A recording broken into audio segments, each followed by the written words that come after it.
السلام علیکم ورحمۃ اللہ وبرکاتہ۔ بھائیوں بہنوں، دوستوں، بزرگوں، عزیزوں، امید ہے آپ سب خیریت اور عافیت سے ہوں گے۔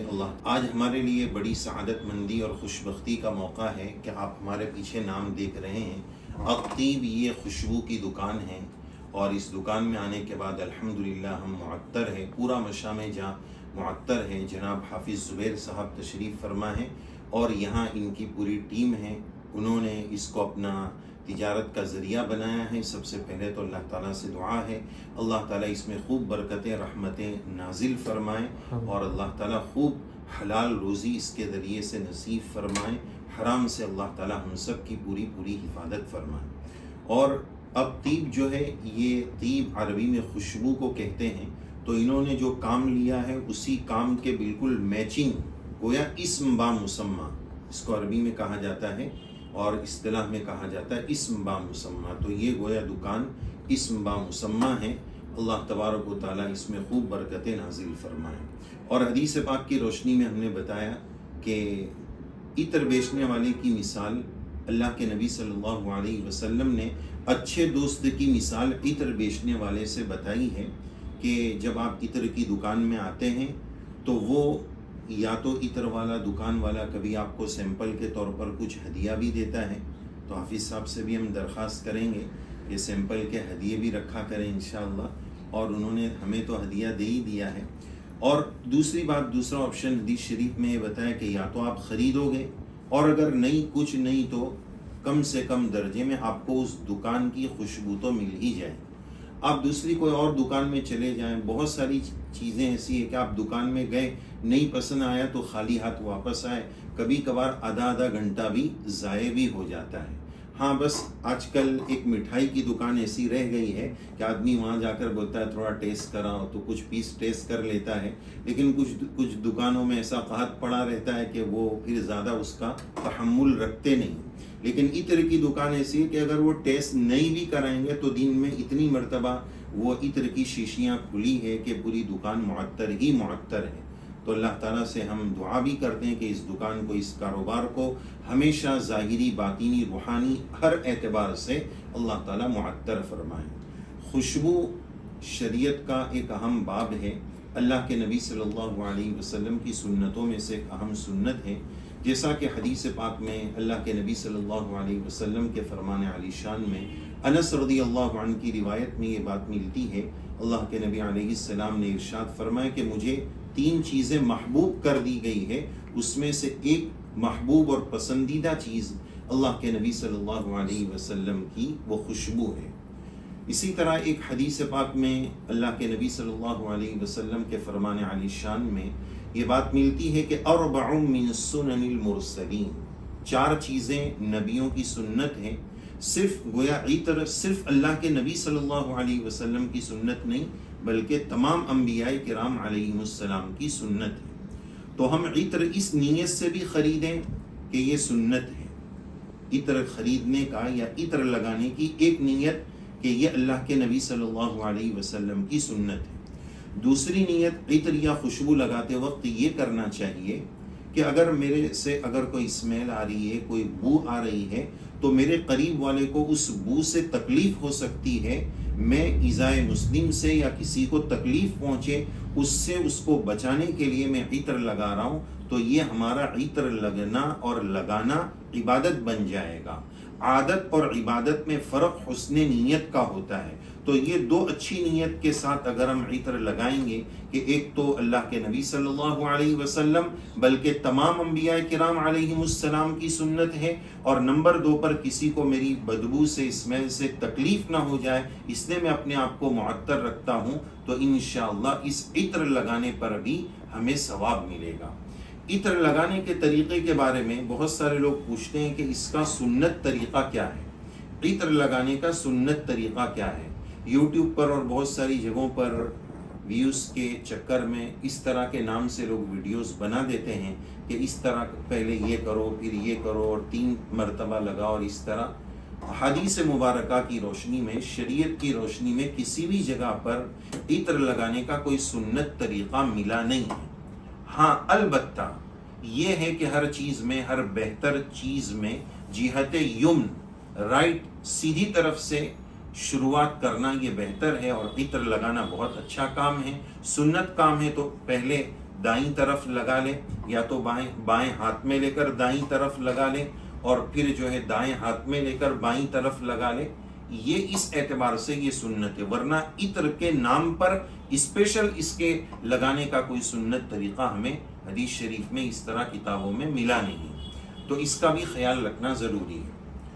اور ایک بات عطر کے تعلق سے یہ عرض کرنی ہے کہ ہمارے معاشرے میں عطر کو اور خوشبو کو لے کر کچھ غلط ذہنیت بھی بنی ہوئی ہے، غلط مغالطات کا لوگ شکار ہیں۔ اس میں سے ایک یہ ہے کہ عطر تو مرد ہی لگائیں گے، عورتوں یا بچوں کو عطر لگانا غلط ہے، ایسا سوچا جاتا ہے۔ اور کچھ لوگ یہ بھی بولتے ہیں کہ لگائیں گے تو ماموں آ جائے گا، جنات پیچھے پڑ جائے گا، یہ سب واہیات بات ہے۔ حفیظ صاحب، ایک بات ہم نے یہ دیکھی ہے، آپ بھی نے بھی اگر غور کیا ہو، کہ حج اور عمرہ پر اللہ ہم سب کو بار بار لے جائے، جب وہاں پر ہم جاتے ہیں، جتنی بھی دکانیں ہیں، جبھی بھی ہم نے دیکھا تو وہ دکانیں عورتوں سے بھری ہیں۔ مرد کو جانے ڈر لگتا ہے کہ اب اپنے کس حیثیت سے جائے اور کیا منہ لے کر جائے، یہاں تو دوسری ہی قوم آباد ہے، تو پوری دکان میں انہی کا غلبہ ہے۔ اور ہمارے یہاں ہم نے کبھی دیکھا نہیں کہ عطر کی دکان میں الا ماشاء اللہ کہ کوئی لیڈی آ کر کھڑی اور وہ عطر لے رہا۔ حالانکہ کپڑوں کی دکانوں میں یہاں ہمارے ملکوں میں زیور اور کپڑے کی دکانوں میں انہی کا قبضہ ہے، لیکن عطر میں ہم نے کبھی دیکھا نہیں۔ تو ایسی کوئی بات شریعت سے ثابت نہیں ہے کہ یہ مرد کی سنت ہے، عورت کی سنت نہیں ہے، ایسا نہیں ہے۔ بلکہ عورتوں کو اور بیویوں کو یہ پیغام بھی ہم اس پلیٹ فارم سے دیں گے کہ حضرت عائشہ رضی اللہ عنہا کی روایت میں یہ بات ملتی ہے کہ حضرت عائشہ رضی اللہ عنہا اپنے ہاتھ سے اللہ کے نبی صلی اللہ علیہ وسلم کو عطر لگا کر دیا کرتی تھی۔ ہو سکتا ہے کہ بعض خواتین کو یہ بات ناگوار گزرے کہ اب کتنی خدمت کرواؤ گے، سب کچھ ہم ہی کریں، مرد کیا کریں گے، کہ عطر بھی ہم ہی لگا کر دیں۔ لیکن بہرحال جن کو سنت کا جذبہ ہوگا تو وہ یہ سنت بھی ادا کر سکتے ہیں۔ بات ہم یہ عرض کر رہے ہیں کہ یہ سوچ غلط ہے کہ عورتوں کے لیے یہ سنت نہیں ہے۔ عورت بھی لگا سکتی ہے، مرد بھی لگا سکتے ہیں، بچوں کو بھی لگا سکتے ہیں۔ اور خاص طور پر یہ سوچ کہ عطر لگانے سے کوئی مخلوق وڑک جائے گی، گجراتی میں بولتے ہیں پیلا اوپر وڑگی گئے، تو ایسی کوئی بات نہیں ہے۔ بلکہ بعض مضبوط عاملین یہ بات ذکر کرتے ہیں کہ یہ اس مرض کے آنے کا ذریعہ نہیں ہے، اس مرض کا یہ تو علاج ہے کہ خبث والخبائث، استنجا خانے میں جاتے وقت کیا پڑھتے ہیں کہ یا اللہ ان خبث اور خبائث ناپاک مخلوق سے ہماری حفاظت فرما۔ تو یہ ناپاک مخلوق جو ہوتی ہے، جو انسانوں کو تکلیف پہنچاتی ہے، یہ تو نجاست کی جگہ رہتی ہے، ان کو خوشبو سے تکلیف ہوتی ہے، تو یہ خوشبو مرض نہیں ہے، یہ ان کے لیے یہ علاج ہے۔ تو جس کو اس طرح کی تکالیف ہو، اگر وہ اچھی خوشبو استعمال کریں گے، تو بعض لوگوں نے بتایا کہ یہ بھی علاجوں میں سے اس کا ایک علاج ہے۔ تو یہ سوچ ختم کرنے کی ضرورت ہے کہ خوشبو سے جنات چڑھ جائے گا، یا یہ ہو جائے گا، یا بچے کو مت لگاؤ، یا رات میں مت لگاؤ، ایسی کوئی بات شریعت سنت میں ثابت نہیں ہے۔ اپنی مسجد کو، اپنی دکان کو، اپنی ہر جگہ کو ہر وقت معطر رکھیں، اس میں کوئی حرج کی بات نہیں ہے۔ عرب حضرات کتنا اپنے آپ کو معطر رکھنے کا اہتمام کرتے ہیں۔ ایک واقعہ حافظ صاحب میں سناؤں گا کہ ایسا ہوتا ہے نا کہ آپ سے میں نے کوئی خوشبو سونگی تو لوگ پوچھتے ہیں کہ حافظ صاحب کیا لگایا ہے، تو آدمی پوچھتا ہی ہے کہ مجھے یہ فریگننس بہت اچھی لگ رہی ہے، آپ نے کیا لگایا؟ تو اسی طرح ایک عرب سے ایک بار اویس بھائی ملاقات ہوئی، تو میں نے ان سے پوچھا کہ مجھے وہ خوشبو بہت پسند آئی، تو آپ نے کیا لگایا؟ انہوں نے ایک بہت اچھی بات بتائی۔ ادھر تو سب اپنا اپنا نام بتاتے ہیں کہ میں نے یہ والی لگائی، اور نام میں کیا ہوتا ہے وہ تو میرے سے بہتر آپ جان لیں گے کہ نام کچھ بھی رکھ دیا جاتا ہے۔ انہوں نے بہت پیاری بات بتائی کہ عرب لوگوں کو یہ اجمی کی طرح اس طرح پوچھ کر کہ آپ نے کون سا لگایا ہے، تو آپ نام بولیں گے تو میں بھی وہ لے لوں گا، اس سے آپ کا مسئلہ حل نہیں ہوگا۔ آپ کو یہ جو پسندیدہ خوشبو ہے نا نظر آ رہی ہے، اس کا مسئلہ آپ کے لیے اس لیے حل نہیں ہوگا کہ وہ بتاتے تھے کہ یہ جو خوشبو آ رہی نا یہ کاکٹیل ہے، میں نے اپنے بنیان میں اندر الگ خوشبو لگائی ہے، رائٹ طرف الگ ہے، لیفٹ طرف الگ ہے، پیجامے میں الگ ہے، بنیان میں الگ ہے، اور پتہ نہیں کہاں کہاں کیا کیا الگ الگ ہے۔ تو یہ سب کا کاکٹیل آ رہا ہے۔ اب میں کیسے ایک نام بتاؤں؟ تو یہ انہوں نے اس طرح کی بات بتائی. بہرحال ہم یہ عرض کر رہے تھے کہ عطر کے تعلق سے یہ غلط فہمی خوشبو کے تعلق سے نکال دینی چاہیے کہ مرد کے لیے منع، عورت کے لیے منع ہے، یا بچوں کے لیے منع ہے، یا رات میں لگانا منع ہے. ایسی کوئی بات نہیں. اپنی مسجدوں کو معطر رکھیے، اور مسجد کو معطر رکھنے کے لیے ماشاءاللہ حافظ صاحب نے ہمیں بتایا کہ عطر کے ساتھ یہاں اچھا لوبان ہے اور بخور ہے، جو حرمین شریفین میں آپ نے دیکھا کہ کتنی شان کے ساتھ ایک شاہانہ انداز لگتا ہے، اور اس کو دیکھ کر لوگ سونگنے کے بعد جو خوشبو سے معطر ہونے کے بعد جو خوش ہوتے ہیں، وہ تو ایک الگ ہی انداز ہے. ہم ویڈیوز میں یوٹیوب وغیرہ میں دیکھتے ہیں تو دیکھ کر ہی ایک مزہ آ جاتا ہے، ایسا لگتا ہے کہ شاید اس کی خوشبو اس میں سے پھوٹ کر باہر آ جائے، تو وہ کتنا شاہانہ انداز لگتا ہے.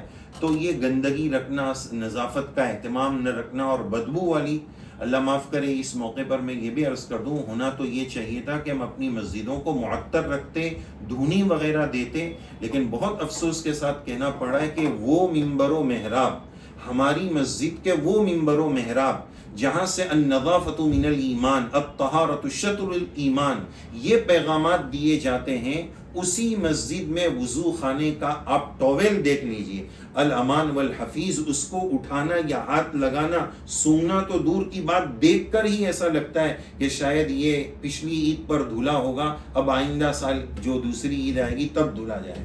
یہ ہم نے اپنی مسجدوں کا حال بنا دیا ہے. معذرت خواہ ہوں، لیکن یہ بات حق ہے.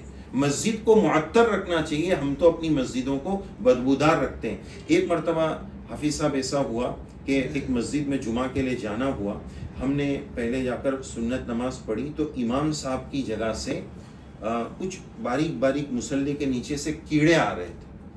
میں بولا یہ کیا ہو رہا ہے، مجھے نماز میں ہی نظر آ گئے، میری نماز بھی ادھر سے ادھر ہل گئی. نماز کے بعد مؤذن صاحب کو بلایا کہ دیکھیں نا حضرت یہ کیا ہو رہا ہے.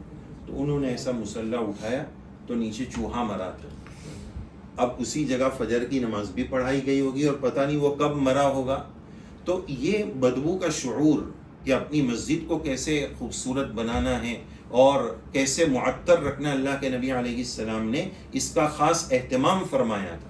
تو عطر بھی لگانا ہے اور لوبان، بخور وغیرہ کا بھی اہتمام کرنا. اچھا، جب یہ بات آئی تو ایک اور بات واضح کر دی جائے کہ ہم نے عورتوں کو کے لیے پیغام تو دے دیا کہ آپ بھی خوشبو لگائیں، لیکن آپ خوشبو کی دکان میں اگر جاتے ہیں، عطر کی دکان میں، بڑے بڑے مالز میں جائیں گے تو آپ کو لکھا ہوگا فار مین فار وومین، کہ یہ مردوں کے لیے ہے، یہ عورتوں کے لیے. تو وہ تو انہوں نے اپنے اعتبار سے لگا دیا ہے کہ تھوڑی لائٹلی خوشبو ہوتی ہے، بھینی بھینی ہلکی ہلکی سی خوشبو ہوتی ہے، تو وہ لیڈیز کے لیے فکس کر دی جاتی. لیکن آپ کی خدمت میں مجھے عرض یہ کرنا ہے کہ جینس خوشبو اور لیڈیز خوشبو میں شرعاً کیا فرق ہے. شرعی اعتبار سے احادیث مبارکہ کی روشنی میں دونوں کی خوشبو میں کیا فرق ہے. اللہ کے نبی صلی اللہ علیہ وسلم نے اس کو بھی واضح فرمایا. عبد الرحمن بن عوف رضی اللہ عنہ کے نکاح کا واقعہ آپ نے سنا ہوگا کہ ان کے کپڑے پر وہ خوشبو کا داغ نظر آیا تو حضرت نے پوچھا عبد الرحمن یہ کیا ہے؟ تو فرمایا حضرت میری شادی ہو گئی ہے، یعنی یہ گویا وائف کی طرف سے جو خوشبو تھی وہ میرے کپڑے پر لگ گئی ہے.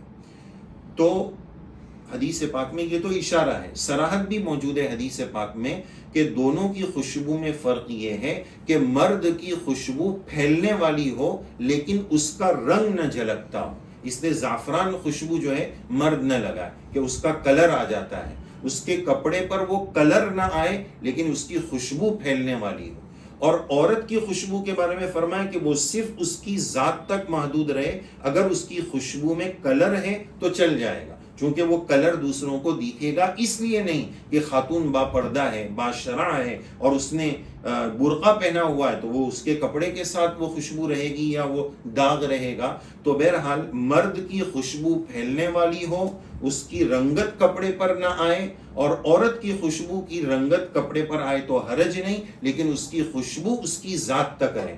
آج کے دور میں ایسا ہوتا ہے کہ اچھا ہے عطر لگائیں، خوشبو لگائیں، لیکن ماں و بہنوں کی خدمت میں ہم ایک پیغام دینا چاہیں گے کہ وہ گھر سے جب نکلتی ہے تیار ہو کر اپنے اپنے اعتبار سے تو بہت زیادہ اسپرے مار کر نکلتی ہے. اب شہروں میں بڑے بڑے ٹاور ہے، ٹاوروں میں لفٹ ہوتی ہے، تو لفٹ میں نامحرم مرد بھی ہے، عورت بھی ہے. اب وہ مرد اس خوشبو سے لطف اندوز ہو رہا ہے، نہ چاہتے ہوئے بھی اس کو خوشبو آ رہی ہے اور وہ سمجھ رہا ہے کہ وہ خاتون کھڑی ہے، یہ اسی کی خوشبو ہے۔ حدیث پاک میں اللہ کے نبی علیہ السلام کے فرمان کے مطابق حضرت نے فرمایا یہ عورت ایسی ویسی یعنی زانیہ ہے۔ اللہ کے نبی علیہ السلام نے سخت وعید ذکر فرمائی۔ تو خواتین خوشبو لگائیں، لیکن اس کا خیال رکھیں کہ وہ خوشبو اپنے گھر تک رہے، اپنے شوہر تک رہے، اس کی خوشبو نامحرم مردوں تک نہ جائے، اس کا خیال رکھا جائے۔ اور خوشبو کے تعلق سے ایک بات اور عرض کریں گے، پہلے زمانے میں تھا حافظ صاحب وہ عطر سلمہ اور یہ سب چلتا تھا، وہ آٹھانے، اور تو عطر کی نیت ہم نے آپ کو ایک یہ بتائی کہ سامنے والے کو راحت پہنچے۔ اللہ والے بزرگ فرماتے ہیں کہ دیکھو عطر لگانا سنت ہے اور ایذائے مسلم حرام ہے۔ عطر لگانا سنت ہے، ایذائے مسلم حرام ہے۔ اب اچھا عطر حافظ صاحب نے تو ابھی ہمیں عود لگایا ماشاءاللہ، عود لا یعود ہم جس کو کہیں گے، ایسی خوشبو ہے ماشاءاللہ۔ تو مہنگا والا تو کوئی لگاتا نہیں ہے، لیکن سستا والا سب کو بانٹتے پھر رہے۔ اب عطر میں جو ہے حافظ صاحب ایک مسئلہ یہ ہوتا ہے کہ حدیث شریف کی روشنی میں اس کا ہدیہ ریجیکٹ بھی نہیں کر سکتے، واپس کرنا بھی منع ہے، نہ اگلتے بنے نہ نگلتے بنے کہ واپس دینا بھی منع ہے، اور لگانا ایک سردردی ہے تو کیا کریں۔ تو عطر لگانا سنت ہے، ایذائے مسلم حرام ہے۔ اگر آپ کو اچھا اس میں طبیعتوں کا بھی فرق رہتا ہے۔ اب آپ جانتے ہیں کہ عطر عود جو ہے وہ کتنا مہنگا ہوتا ہے، 40,000 روپے تولہ تک ہوتا ہے۔ ایک صاحب کو عود کا ٹیسٹ معلوم نہیں تھا، اب معذرت کے ساتھ گدھا مشک کی قدر کیا جانے کر کے وہ تو اڑا دے گا کہ یہ تو گھاس اور مشک دونوں برابر ہے۔ تو وہ صاحب کہنے لگے یہ تو بلی کی ٹٹی لگ رہی ہے، خود کی خوشبو اور اس کی اسمیل وہ جانتے ہیں۔ عرب لوگ جو اس کے ایسے دیوانے ہوتے ہیں، تو بہرحال وہ کہنے لگے کہ یہ تو بلی کی ٹٹی جیسی اسمیل آ رہی ہے۔ تو اچھا عطر لگائیں، اور ٹیسٹ کے اعتبار سے کچھ عطر ایسے ہوتے ہیں کہ جیسے وہ سب کو نہیں پسند ہے، تو آپ اس طرح کا لگا لیں جس سے دوسروں کو راحت ہو، لیکن اتنا بھڑکیلا کہ سر چکرا جائے، دوسروں کو تکلیف ہو جائے، یہ تو ایذائے مسلم کر رہے ہیں۔ سنت سے، سنت کا ثواب کمانے کے نام پر دوسروں کو تکلیف پہنچا رہے جو حرام ہے، تو اس کا بھی خیال رکھیں۔ پھر اس پر مستضاد کرم فرمائی یہ ہوتی ہے کہ پوری صف میں بانٹ رہے، ایک تو ہے اتنا اسٹرانگ اور پوری صف میں بانٹ رہے۔ اب ایسے موقع پر اتنا بڑا ظلم ہوتا ہے کہ کیا کیا جائے، ہم تو پھر اس کو لگاتے ہیں اور بازو میں ادھر صف میں ہی مل دیتے ہیں کہ کسی کو جو ہے دوسرے کو کام آ جائے۔ تو اس چیز کا بھی خیال رکھنا چاہیے۔ خوشبو کے تعلق سے ایک بات یہ بھی عرض کرنی ہے، اللہ کے نبی صلی اللہ علیہ وسلم کو مشک اور عنبر خوشبو زیادہ پسند تھی۔ آپ صلی اللہ علیہ وسلم مشک و عنبر لگانے کا اہتمام فرماتے تھے۔ تو اگر کوئی شخص خوشبو لگانے میں یہ دو کوالٹی استعمال کرتا ہے اور اس میں 2 سنتوں کی نیت کر لیتا ہے تو اس کو انشاءاللہ 2 سنت کا ثواب ملے گا۔ عطر لگانا مستقل سنت ہو جائے گی، اور اللہ کے نبی صلی اللہ علیہ وسلم کا مشک و عنبر لگانے کی سنت یہ ایک الگ سنت ہو جائے گی۔ تو بہرحال ہمیں یہاں آج آ کر بہت زیادہ خوشی ہوئی۔ آپ دیکھ سکتے ہیں ماشاءاللہ کتنی خوبصورت یہاں پر بوٹلیں عطر کی رکھی ہوئی ہے، الگ الگ انداز کی خوشبو ہے، اور یہ دکان بھی ماشاءاللہ اسم با مسمہ ہے۔ اللہ تبارک و تعالیٰ سے خوب دعا ہے اللہ تعالیٰ اس میں خوب برکتیں، رحمتیں، عافیتیں نازل فرمائے، حلال روزی عطا فرمائے، عافیت والی، وسعت والی، رحمت والی، برکت والی، اپنی رضا والی حلال روزی ہم سب کو اللہ تعالیٰ نصیب فرمائے، حرام لقمے سے اللہ تعالیٰ ہم سب کی حفاظت فرمائے۔ تو آپ سب حضرات سے ہم درخواست کریں گے کہ اس دکان میں ایک مرتبہ آپ ضرور تشریف لائیے اور یہاں کی خوشبو سے معطر ہوئیے۔ اچھے دوست کی مثال حدیث پاک کی روشنی میں ہم نے آپ کو بتا دی، ایک بار آپ کے قدم تو آ جائیں، یہاں کی خوشبو سے آپ معطر تو ہو جائیں، آپ ضرور اس دکان کی خوشبو لے کر جائیں گے۔ ایک مرتبہ ضرور وزٹ کیجئے گا، اور یہ خوشبو کے جو آداب بتائے اور شرعی اصول کی روشنی میں جو بات آپ کی خدمت میں پیش کی گئی، اس کو عملی زندگی میں جامہ پہنانے کی، عملی زندگی میں لانے کی ہمیں کوشش کرنی ہے۔ اللہ تعالیٰ کہنے والے کو بھی توفیق عمل سے نوازے، ہم سب کو توفیق عمل سے نوازے، آمین یا رب العالمین۔ وآخر دعوانا ان الحمد للہ رب العالمین۔